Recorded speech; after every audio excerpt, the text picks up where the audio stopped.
прокуратураи ҳарбии гарнизони Суғд 30 сола шуд.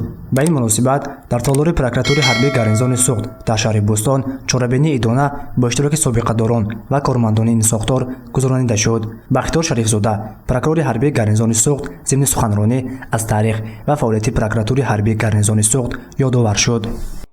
баробари муорид шудани ҷумҳурии Тоҷикистон ба суҳбисполӣ ва таъсиси қувваи мусаллаҳ дигар қушунҳо ва муоридҳои ҳарбӣ зарурати таъсил мақоми прокуратураи ҳарбӣ ба миён омад. аз ин дар мақоми прокуратураи ҷумҳурӣ сохтори нав прокуратураи ҳарбӣ таъсис дода шуд. аввалин санади меъёрии ҳуқуқӣ ки ба ташкилёбии мақоми прокуратураи ҳарбии ҷумҳурӣ асоси ҳуқуқӣ гузошта фаъолияти он ба таври расмӣ ба танзим даровардааст. фармони президенти ҷумҳурии Тоҷикистон аз 2 апрели соли 1992 дар бораи трибуналҳои ҳарбӣ ва мақомоти оппозитсионии ҳарбие ки дар қаламаи ҷумҳурии Тоҷикистон ҷойгир шуданд мебошад. дар прокуратураи ҷумҳурии Тоҷикистон моҳи январи 1993 шӯъбаи назорати иҷрои қонунҳо оид ба амнияти дохилӣ ва хориҷӣ муносибатҳои байналхалқӣ ва вазифаи муовини прокурори генерали Тоҷикистон сарпрокурори ҳарбӣ таъсис дода шуд. прокуратураи ҳарбии гарнизони Хуҷанд ҳозира Суғд соли 1993 таъсис ёфта имрӯз 30 сол шуд ки фаъолият мекунад. гуфта шуд ки прокуратураи ҳарбии гарнизони Суғд дар як шароити ниҳоят вазнини солҳои муноқишаҳои шаҳрвандӣ ташкил гардидааст ки он вақт ҳамагӣ 3 нафар фаъолият менамуданд.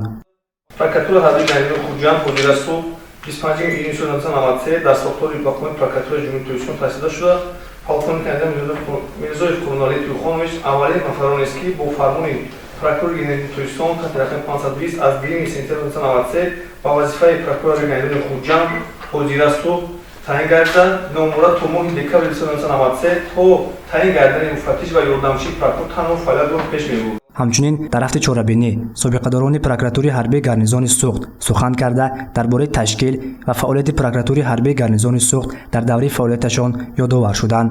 собиқадори прокуратураи ҳарбии гарнизони Суғд кормандони ин соҳаро ба муносибати 30 солагии таъсисёбии прокуратураи ҳарбии гарнизони Суғд табрик намуд. кафили таъмини ҳуқуқу озодиҳои хизматчиёни ҳарбӣ ва дигар нафароне ки ба қувваи мусаллаҳ мусоидат менамоянд он нафароне ки дар ба ҷоаварии хизмати ҳарбӣ ҳамчун коргар дар қисмҳои ҳарбӣ дигар ҷаҳатҳои хизмат умуман ба тамоми қишри ҳалати кории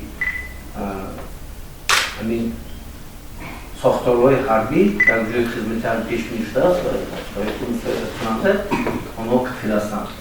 ман мехоҳам якчанд ҷумла дар бораи ҳамин тағйири ном кардан гузаштан ва истилоҳи